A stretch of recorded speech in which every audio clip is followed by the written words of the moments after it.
Welcome to the Uncanny Academy of X-Men lore. I am Jared, and I know this is late, but I've been having some computer issues, so I just wanted to I had to delay today. So anyway, today we're talking about a topic that I put a lot of thought into, and we're talking about which team is better, the X-Men or the Avengers. You guys can 100% comment down below who you think is the better team.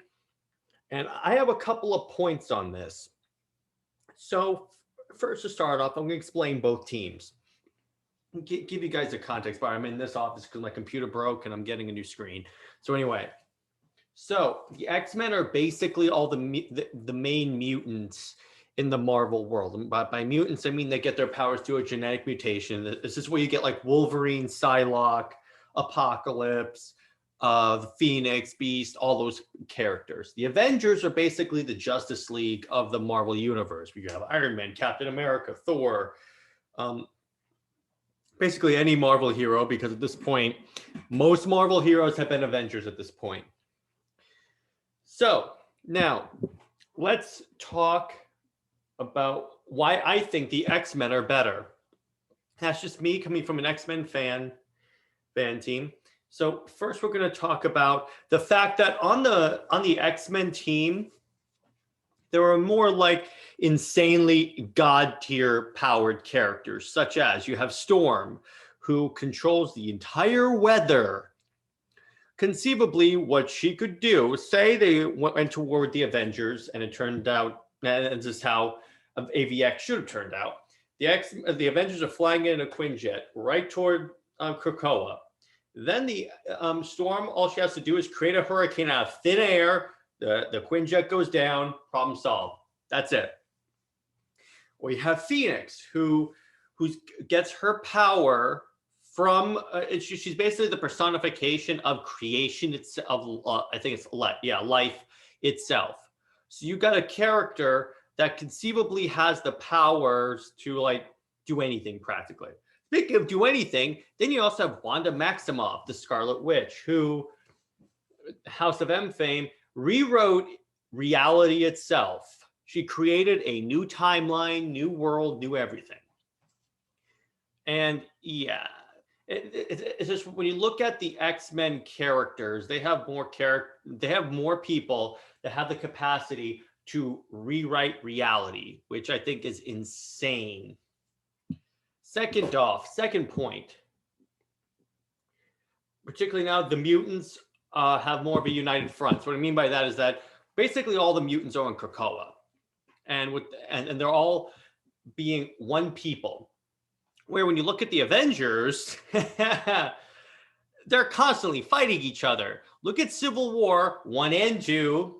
They fight each other when they could have just talked it through if they had actually had a nice civil conversation about about Cap and Iron Man presenting their viewpoints and then coming to maybe a more general consensus. Iron Man and Captain Marvel coming to a more, basically all these issues could have been solved if they had just talked it through and go, okay, guys, let's think about this and talk about it like adults. Plus, it's just, here's the thing. And I talked about this on like practically the first episode of this of my Under Two Capes podcast that'll be coming out tomorrow. When you look at so one of the key members is Iron Man of the Avengers, and everyone has a problem with Iron Man. What do I mean by this? So during the event called Secret Empire, you had the idea where there was a cosmic cube that basically rewrote reality in order to like create a Steve Rogers who was a Hydra agent. Now, what this led to, interestingly enough, was the idea that the cosmic cube was fractured and they sent parts all over the world. So Hydra and the Avengers were going all over trying to find these fragments. Whenever Tony Stark went to someone to ask for a favor, they're like, no way, dude, we're still angry at you for this, this, and this. Basically, Tony Stark has pissed off, and Tony Stark is like basically one of the leaders of the Avengers, pissed off practically every single person he's come in contact with. That's not exactly a good way to form like to have more of a united front. And once again, I know I mentioned this point already, but I just want to hammer this. The Avengers are always fighting, which granted the X-Men had like their schism event, but look at the way they are now. While the Avengers are kind of fractured, you have the X-Men that live on one island, agree to live under a single point of government, and have like all these different types of basically just rule together. You have Magneto and Charles Xavier ruling together. Apocalypse is one of the major members of mutantdom on Krakoa. Hello? So third off, let's talk about the third point. The mutants don't answer to any government other than Krakoa. So here's what's interesting about that. So the Avengers typically answer to typically are oversighted, if you will, by a government entity like SHIELD or whatever. The mutants are like, no, we're not. In fact, if you read House of X Powers of 10, they legit say, we're a nation now. Get over it. Get out of our way and accept it. Like, there was a scene where Emma Frost walks into a court proceeding, takes Sabretooth and goes, okay, he's with us now. And then she turns to them as she's walking out and she goes, you could just pretend you tried to stop us. If this makes you feel any better, you could pretend you tried to stop us. And I'm like, oh my gosh, this is different. You also have the idea where, let's see, what other points did I want to bring up? Okay, so why the X-Men are better. Top of the fact where I also, this has been my position for like, I'd say about since I started the show, about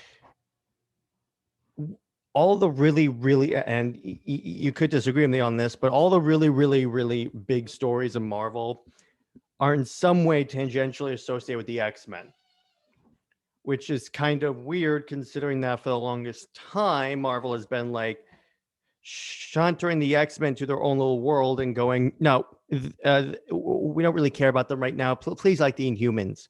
And we're all like, no, that's not going to happen because the Inhumans are not a cool concept like the X-Men. I know there are some of you that could disagree with me on that, but whatever.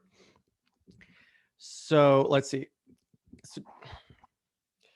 So what I mean is that, okay, I lost checking my notes real quick.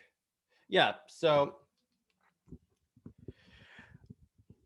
like you have storylines like House of M. You have you have Dark Phoenix and all that stuff. When you think of Marvel storylines, most of them, not saying all of them, most of the well-known Marvel storylines are associated with the X-Men, which that's for the longest time one of the reasons why I always prefer DC over Marvel, because DC more embraces the golden goose instead of shoots in the face, which I feel like that's what Marvel does too often, because they didn't have the movie rights to X-Men. They're like, let's not care about these mutant people.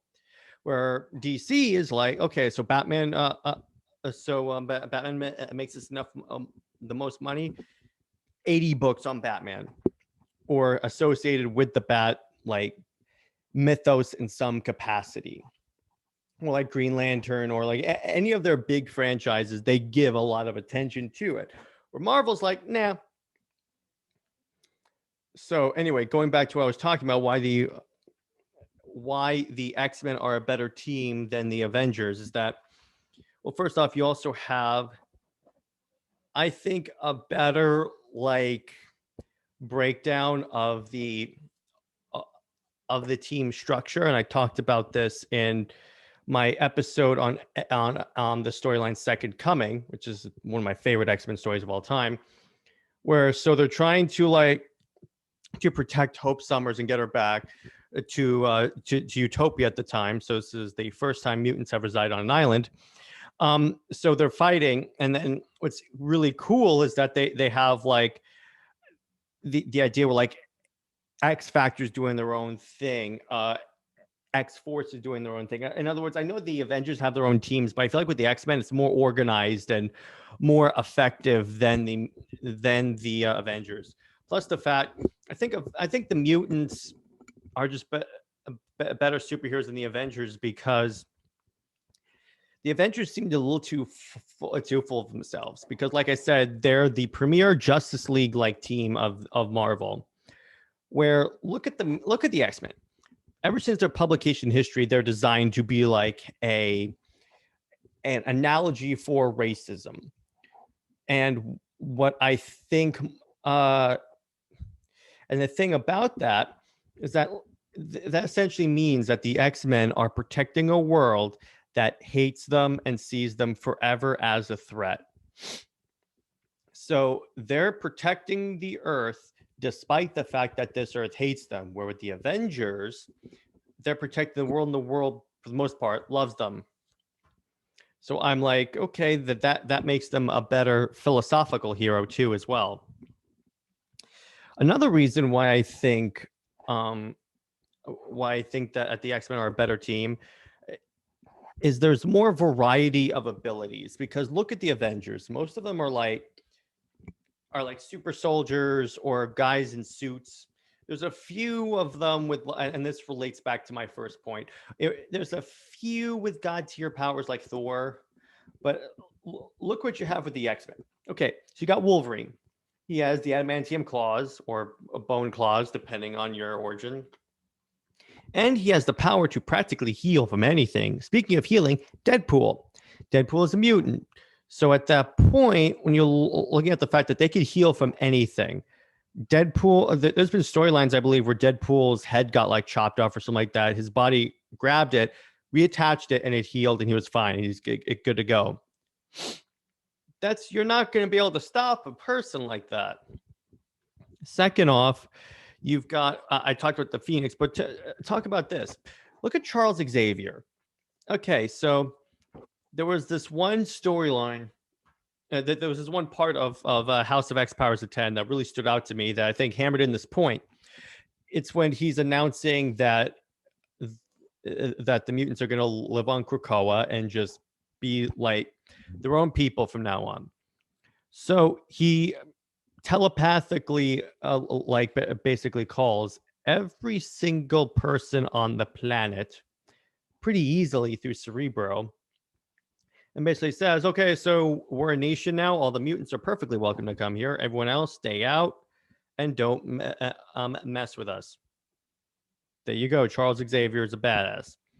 You also have Magneto. Here's the thing about Magneto that makes him like that makes him himself a reason why the X-Men are better than the Avengers. Most of the Avengers' tech is made of metal. And what does Magneto do? He can do anything with metal. So basically, Iron Man's flying at him. He just takes the armor off. And in fact, I think they did an 8-bit like a skit on this, one of the YouTube channels I follow, where it was Magneto versus the Avengers. And since they all have like some type of like metal like supported ability, Magneto just wrecked all of them. Like he's throwing shields everywhere. Captain America chopping him in half. He's crushing Iron Man. He throws Mjolnir back at Thor.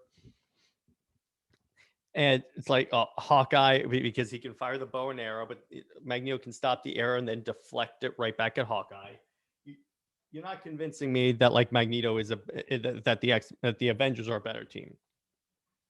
Granted, right now of the general audience, they're probably more well known because they have the Avengers movies. But once the mutants are brought into the MCU, that could change pretty easily.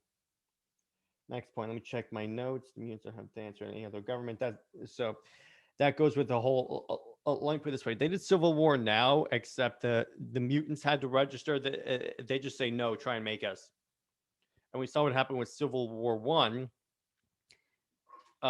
With Iron Man, and the fact that Iron Man was still like answering to the government and such. It's just really it's really interesting how they contrast the two teams in that respect.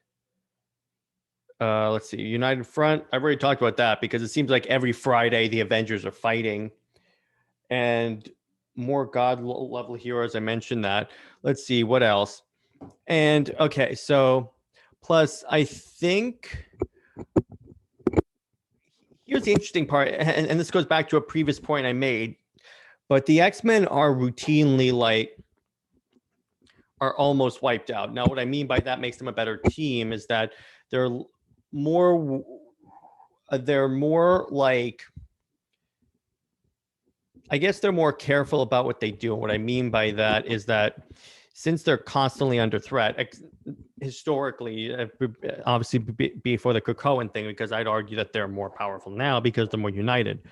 That's my second point. But what I'm talking about is that pre-Krakoa, you had the idea that like the government was constantly developing sentinels to wipe out the mutants. They were constantly like trying to wipe out mutants. That's why what's interesting, if you go to a list of like the worst things to happen to the X-Men, one of them will be the future, like the entire future. Whenever there's a future, the X-Men are screwed. When you have like Age of Apocalypse, Days of Future Past, every future is like the worst thing that ever happened to X-Men. So what I mean by that is that gives you a certain perspective where it's the idea where the X-Men are constantly trying to treat this time like it's their last day alive, which I think makes you more of an effective superhero team. But anyway, I think that's a good place to leave it right now. There's all the notes that I got. And it's a shorter episode because I don't have all my tech and everything. But we'll be back with a longer episode next week. And tomorrow I'll be interviewing Janina on the X-Men. So we're going to be sort of doing a crossover episode tomorrow. Lad'll be back next week. He's got school stuff going on. And we're still working on the website and everything. And all right, I will see you guys next week. Classes have session.